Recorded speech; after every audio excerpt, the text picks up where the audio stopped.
So, Amesh, talk to me a little bit about what you've been seeing in these past several months as recession fears have mounted. We've seen lots of layoff notices, companies rescinded hiring. So tell me a little bit how you see that in terms of companies. What are they switching up about outreach, about email marketing, about SDRs, about brute force, bulk buying of contacts? What are you seeing there? So I think every time these moments come in the economy, I think of them as triggers for efficiency. And they're good in many ways because you can utilize them to make sure your processes, your models, the way you think is efficient for the business.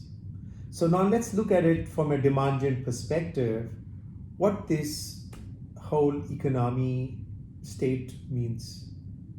So when I look at it, it basically means you need to become far more efficient. And how do you become more efficient? Instead of now calling 75,000 folks, can I call those 10,000 where my highest conversion ratios are going to come from? Can I, instead of sending cold, can I turn into warm? And how do I do that? It's very simple. When you think about cold, I think of cold as those for which you have no context. You only have contacts. So just because you have the contacts does not mean, so out of 75,000, imagine that was your universe and you only had contacts for 20,000 of them and you believe that's your market, you're going after them irrespective of what their needs are. That's a broken method.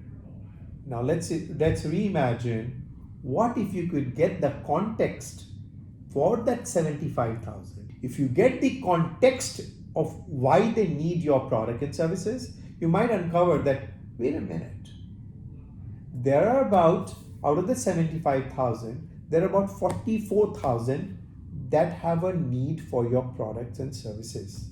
Out of that 44,000, there may be only 4,000 for whom you have the contacts. Rest 40,000, you don't have the contacts, but they would be a great fit.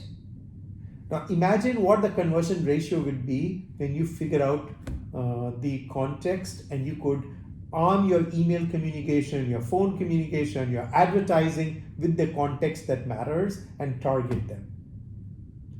You would have left about these 40,000, right? Because you would have contacted the 4,000 in the 20,000 that made sense to you. Bringing that 40,000 into the mix, increasing your conversion ratio, that's what you can do best in recession, and that would mean a lot to your bottom line and your top line. Great, thanks.